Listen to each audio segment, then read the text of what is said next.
केसी तो है ही, स्वर्ग का रास्ता तो वहीं से खुलता है। मैं तो हमेशा बोलता हूँ, पहली बात 300 बच्चे तो मिड टर्म के बाद भाग जाएंगे। मस्ती नहीं करेंगे तो कुछ चला नहीं जाएगा। 10 दिन केसी कैंटीन में नहीं बैठेंगे तो कुछ छूट नहीं जाएगा कि ना, सब चला जाएगा घर और तुम समर में यहाँ पे रह के क्लास करोगे तो अपने में गिल्टी फील होगा। मतलब मौज करो, मस्ती करो, कोई दुराई नहीं है इसमें। लेकिन प्राइवेट को डायरेक्टली गूगल पे सर्च कीजिए GLA library previous year paper, तो वहाँ पे आपको सारे सब मिड टर्म जो आने वाला 27 तारीख से होने वाला, आपको कम से कम 20 से अबव स्कोर करनी पड़ेगी उसमें, तो आपकी अच्छी CPI बनेगी। अगर आपने 10 से नीचे हो, फर्स्ट टाइम जब मेरा एडमिशन हुआ था तो मैं जी सेक्शन में था, और उसका नतीजा क्या निकला पता है? 60 में से 40 बच्चों की बैक आ गई। मजाक नहीं कर रहा हूँ, मैं सीरियसली बता रहा हूँ। 60 में से 40 बच्चों की बैक आ गई थी सी में। Hello guys, welcome back to my channel being engineer. Guys, तो मैं आज आप लोगों के नया वीडियो लेके आ गया हूँ। इस वीडियो का टॉपिक तो आप लोगों को थंबनेल देख के पता चल ही गया होगा। तो गाइज बेसिकली हम लोग इस वीडियो में बात करने वाले, एक्चुअली मेरी बात हुई थी फर्स्ट ईयर के बच्चों से, तो बहुत ऐसे बच्चे हैं जो कि पढ़ने में बहुत अच्छे, पढ़ने में वाकई में वो लोग बहुत अच्छे हैं, फिर भी उन लोगों को टेंशन होती है कि भाई 2300 बच्चों का एडमिशन अप्रोक्स हो चुका है, अब प्लेसमेंट की क्या दिक्कत होगी, क्या होगी नहीं होगी।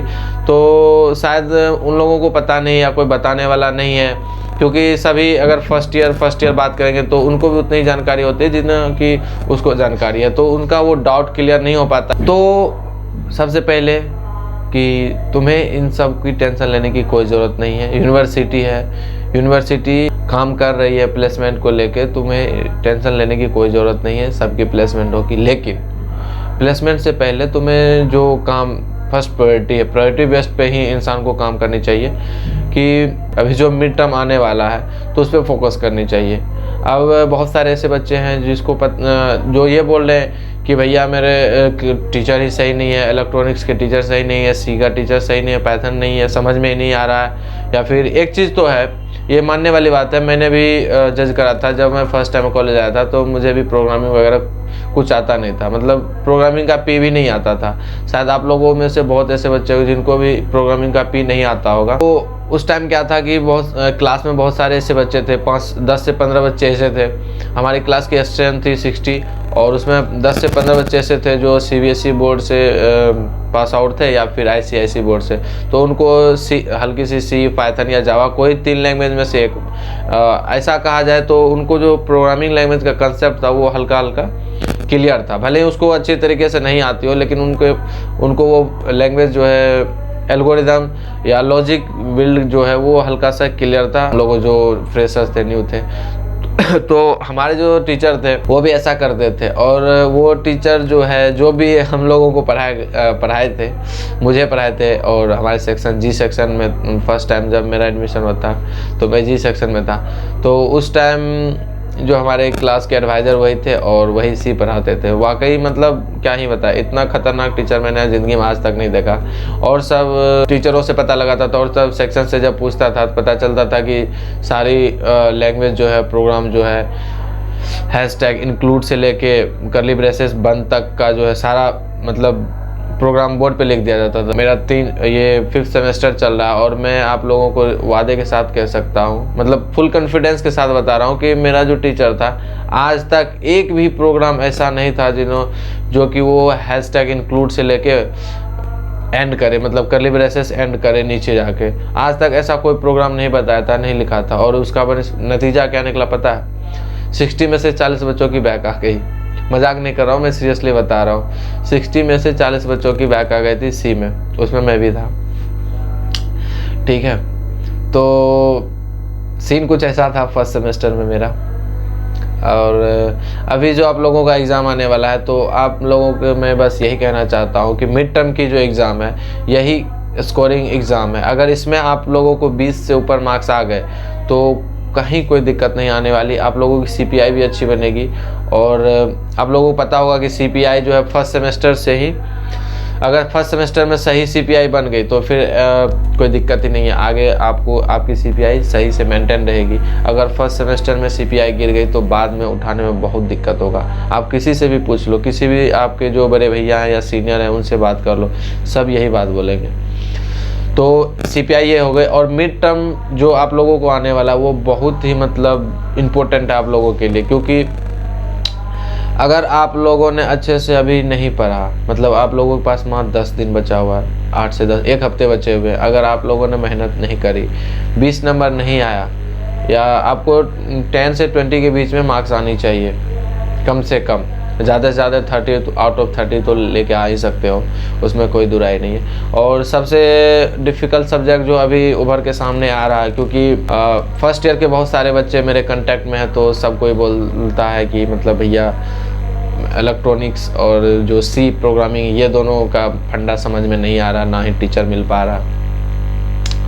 तो जिनको मैं एक सजेशन देना चाहता हूँ कि जिन सेक्शन में विनय अग्रवाल सर पढ़ा रहे हैं वो बहुत ही बेहतरीन फैकल्टी है बीटेक फर्स्ट ईयर के लिए और सी प्रोग्रामिंग के लिए, तो आप उनका नोट्स देखो, उनके नोट्स अपने दोस्त से ले लो और उसको फॉलो करो। अगर आपके क्लास के टीचर सही से नहीं पढ़ा पा रहे हैं, क्योंकि बहुत सारे ऐसे फैकल्टी हैं जो कि नए नए आए हुए इस कॉलेज में, तो ये भी एक दिक्कत की बात है, क्योंकि उन लोगों को भी कोई आइडिया नहीं रहता कि कौन से सिलेबस से कहाँ से पूछा जाएगा। भले ही उन टीचर्स को मतलब टॉपिक दे दिया जाता है कि बच्चों को आप इस टॉपिक से पढ़ाइए, लेकिन एग्ज़ाम का पैटर्न का पता नहीं होता उतना कोई ख़ास, तो इस वजह से दिक्कत आ जाती है कहीं ना कहीं। तो अब दूसरी चीज़ क्या कर सकते हो कि सबसे पहले आपको मिड टर्म में जो है, मिड टर्म जो आने वाला 27 तारीख से होने वाला, आपको कम से कम 20 से एबव स्कोर करनी पड़ेगी उसमें, तो आपकी अच्छी CPI बनेगी। अगर आपने 10 से नीचे हो, अगर आपका 10 से नीचे मार्क्स आया, तो मैं ये गारंटी के साथ तो नहीं कर सकता, लेकिन बैक लगने की उम्मीद ज़्यादा है, क्योंकि आप 30 में अगर 10 मार्क्स भी नहीं गेन कर पा रहे हो, क्योंकि अभी आसान है, कम टॉपिक है, पढ़ने के लिए कम है और इजी टॉपिक होता है। लेकिन एंटर में क्या होता है, इसका भी होगा और आने वाला का भी होगा, इसका 10% होगा और 90% जो है मिड टर्म का पढ़ाया जाएगा। तो फिर पूरा आपसे नहीं हो पाएगा गुरु, क्योंकि हम लोगों से नहीं हुआ था और आप लोगों से भी नहीं होगा। उम्मीद तो यही है। बाद में कि अगर आप ओवर ब्रिलियंट है तो उसके लिए कोई कहा नहीं जा सकता। अगर आप इतने ही ओवर ब्रिलियंट है तो मिड टर्म में आपसे यही एक्सपेक्ट कर सकते हैं कि 30 आउट ऑफ 30 ला सकते हैं, फिर 10 के नीचे जाने की ज़रूरत ही क्या है। मतलब आप खुद लॉजिक लगा सकते हैं, आप इंजीनियरिंग के स्टूडेंट है तो इतना तो लॉजिक बिल्ड कैपेसिटी आपके अंदर तो होगी। बाद बाकी कहने की कोई ज़रूरत नहीं है। और मैं ये वीडियो इसलिए बना रहा हूँ कि बहुत सारे ऐसे बच्चे हैं जो मतलब डिप्रेस हैं। 2-3 बच्चों ने फ़ोन करा और मेरे खुद के 1-2 बैचमेट ने बोला कि भाई देखो ऐसा ऐसा सीन है फर्स्ट ईयर के साथ, तो बोला कोई दिक्कत नहीं, मैं वीडियो बना दूंगा। और इसीलिए आप लोगों के लिए पर्सनली ये वीडियो बना रहा हूँ। और शायद इस वीडियो में नॉइज़ भी आ रही है, बैकग्राउंड में बाजा चल रहा है, पता नहीं यहाँ पे यज्ञ वगैरह हो रहा है बाहर में। तो पहला सीन आपको क्या करना है, मिड टर्म में कोशिश ये कीजिए कि 20 स्कोर गेन कर लीजिए, 20 एबव गेन कर लीजिए। और अगर आपको क्वेश्चन का पैटर्न समझ में नहीं आ रहा है तो आपको डायरेक्टली गूगल पे सर्च कीजिए GLA library previous year paper, तो वहाँ पे आपको सारे सब्जेक्ट वाइज जो है आपको वहाँ पेपर देखने को मिल जाएगा। तो आप वहाँ से जो है देख सकते हैं। और 5 से 10 साल पीछे का देखिए, मतलब 2015 से देखना स्टार्ट कीजिए, 18 से देखना स्टार्ट कीजिए, आपको खुद ब खुद पता लग जाएगा कि किस लेवल का किस टाइप का क्वेश्चन जो है मिड टर्म में पूछा जाता है। और दूसरी तीसरी बात यही है कि अच्छे से भाई मैं तो यही बोलूँगा, क्योंकि मैं भी एक एवरेज स्टूडेंट हूँ और मैं भी दर्द सह चुका हूँ आप लोग के जैसा ही। बस मैं उम्मीद यही करता हूँ कि आप लोग को बैक ना लगे भाई, बहुत तकलीफ़ होता है और होगा, हम बता रहे हैं, मतलब मैं बता रहा हूँ बहुत तकलीफ़ होने वाला है। जब बैक लगेगी ना, सब चला जाएगा घर और तुम समर में यहाँ पे रह के क्लास करोगे तो अपने में गिल्टी फील होगा। मतलब मौज करो, मस्ती करो, कोई दुराई नहीं है इसमें, लेकिन पढ़ाई भी अपनी जगह है। और मैं ये ज्ञान इसलिए दे रहा हूँ, कुछ बच्चे कमेंट करेंगे या फिर बोलेंगे कि बहुत ज्ञान दे रहा है, तो भाई ज्ञान नहीं दे रहा हूँ, बस ऐसे ही बता रहा हूँ। एज ए बड़े भाई समझ लो, बड़ा भाई, एज ए बड़ा भाई मैं बता रहा हूँ। बाद बाकी माननी है तो तुम्हारे लिए बेनिफिट है, अदरवाइज कोई बात ही नहीं।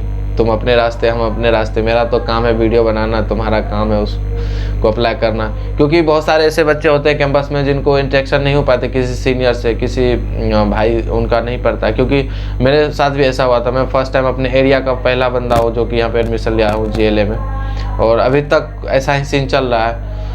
तो मेरे को बहुत तकलीफ़ हुई थी यहाँ पे, मतलब GLA में बहुत तकलीफ, अभी तक तकलीफ़ ही तकलीफ़ है, मेरे को वो नहीं है, लेकिन फिर भी मैं मैनेज कर रहा हूँ। क्योंकि इंसान की वो खासियत है कि अपने आप को ढाल लेना, कहीं भी जाओ अपने आप को ढाल लो, सर्वाइव करना, ये सबसे बड़ी प्लस पॉइंट होनी चाहिए और मेरे अंदर है, वो मैं इस बात से मैं बहुत खुश हूँ कि मैं अपने आप को कहीं भी सर्वाइव कर लेता हूँ, किसी भी माहौल में। तो गाइज मैं बस इतना ही कहना चाह रहा था कि आप लोगों को एग्ज़ाम अच्छे से दे लो। 10 दिन मस्ती नहीं करेंगे तो कुछ चला नहीं जाएगा। 10 दिन केसी कैंटीन में नहीं बैठेंगे तो कुछ छूट नहीं जाएगा। अगर नंबर कम आया ना बेटा, किसी सब्जेक्ट में पता चला पूरा क्लास में बोल के पढ़ा रहा है, मैम आई बताई हाँ इन बंदों ने टॉप करा है, उसको 30 में से 28 मार्क्स मिले हैं, और पता चलेगा कि हाँ ये कौन है, ये राज बाबू है, 2 नंबर लेके आए हैं मैथमेटिक्स में, सी में 3 नंबर लेके आए हैं, ऐसे ऐसे जब बोलेगा ना सबके सामने में, तब बहुते मज़ा आएगा।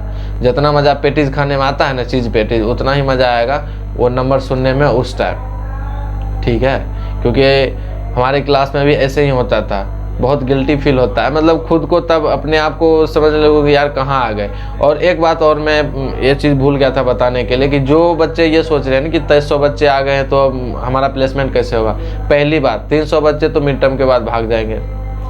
जैसे ही एंड टर्म होगा, मतलब फर्स्ट सेमेस्टर का जैसे रिजल्ट आएगा उसमें से 500 बच्चे कट हो जाएंगे। 2300 में से मतलब टोटल मान के चलो 300, कम से कम मिनिमम रिक्वायरमेंट 300। पहले सेमेस्टर में 300 बच्चे भागेंगे और दूसरे सेमेस्टर में तुम देख लेना 1800 से ज़्यादा बच्चे नहीं बचेंगे।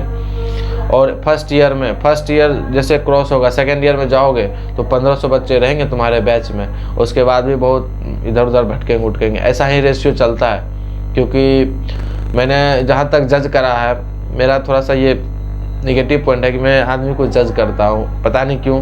ये अच्छी आदत नहीं है मुझे पता है, लेकिन फिर भी मैं जज कर लेता हूँ बस ऐसे ही।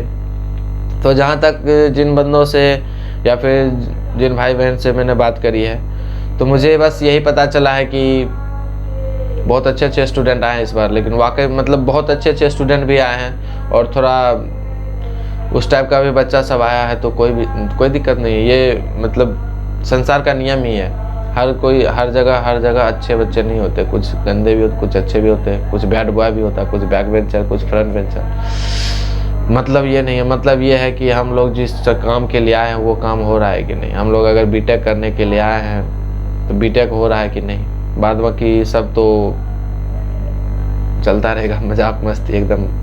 केसी तो है ही, स्वर्ग का रास्ता तो वहीं से खुलता है, मैं तो हमेशा बोलता हूँ। तो गाइज आज का वीडियो बस इतना ही, मिलते हैं नेक्स्ट वीडियो में। और नेक्स्ट वीडियो इससे भी ज़्यादा धमाकेदार होने वाला है।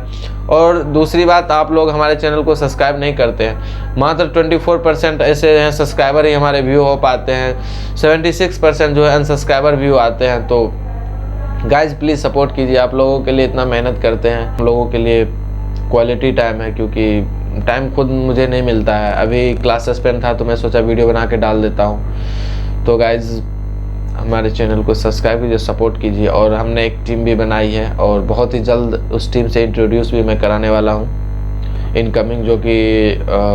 जो भी हमारे टीम में बंदे हैं ना, वाकई मतलब उनसे बात करने से लगा कि उसके अंदर कुछ है, उस टाइप का जुनून। बहुत अच्छा लगता है, मतलब बहुत ही अच्छा लगता है इस टाइप के बच्चों से मिलने के बाद। अगर आपको भी कोई दिक्कत है कैंपस में, अगर आप किसी सीनियर से इंटरेक्ट नहीं कर पाते हैं, कोई भी जानकारी चाहिए होगी, तो आप मुझे डायरेक्टली मैसेज कर सकते हो, डीएम कर सकते हो। इंस्टाग्राम का लिंक दिया हुआ है डिस्क्रिप्शन में, ठीक है। तो आप वहाँ पे मुझे मैसेज कर सकते हो, कोई दिक्कत नहीं, कोई हेजिटेशन की बात नहीं है। क्योंकि मैं जो तकलीफ से आया हूँ कैंपस में आगे, क्योंकि मेरा भी किसी सीनियर से कोई इंस्ट्रक्शन उस टाइप का रहा नहीं कभी। और जो किया अपने दम पे किया, अपने बलबूते पे किया, अपने से किया, ना किसी से पूछा, अपने रास्ता खुद चुना और अपना रास्ता आज तक जीता आ रहा हूँ और इनकमिंग जीऊँगा भी। क्योंकि अब मज़ा आता है जब आप खुद मतलब सेल्फ डिपेंडेंट होके चलते हैं ना। तो सेल्फ डिपेंडेंट और सेल्फ रिस्पेक्ट 2 चीज़ होनी चाहिए इंसान के अंदर, जो मुझे लगता है वाकई मेरे अंदर है और आप लोगों में होनी चाहिए। अगर वो नहीं रहेगा तो फिर इंसान, खैर ये सब तो इधर उधर की बात है। बाद बाकी मेरा मोटिव तो वही है कि मिड टर्म आप लोगों का अच्छा चल जाए, बहुत अच्छा लगेगा हमको। हम नहीं चाहते कि मेरा कोई ऐसा दोस्त, मेरा ऐसा कोई छोटा भाई जो कि बहुत मतलब तकलीफ होता है यार। एग्ज़ाम के बाद पता चलेगा ना कि तुम्हारा ही बैच कुछ नहीं बोलता था, बैठा रहता था तुम्हारे बगल में, सब उसको लुल समझते थे, लेकिन पता चला टॉप वही किया, 28 नंबर 30 में से 28 मार्क्स लेके आया। अपने आप में बहुत गिल्टी फील होगी। तुम्हारा ही दोस्त तुम्हारे साथ बैठ के लंच बॉक्स खाया करता था, कैंटीन जाया करता था, पता चला तुमको अगर 1 नंबर भी तुमसे ज़्यादा आ गया ना तो बहुत मतलब जलन होती है अंदर से, और आप लोगों को भी होगी। और शायद आप लोगों ने एक्सपीरियंस नहीं किया, और कंपटीशन तो है क्योंकि आप लोगों के बैच में बच्चे भी बहुत आए हुए हैं इस बार। तो बाद बाकी आप इतने समझदार तो हैं क्योंकि बैचलर डिग्री कर रहे हैं, तो हर एक बात समझाने की ज़रूरत है नहीं। तो आज का वीडियो बस इतना ही, मिलते हैं नेक्स्ट वीडियो में।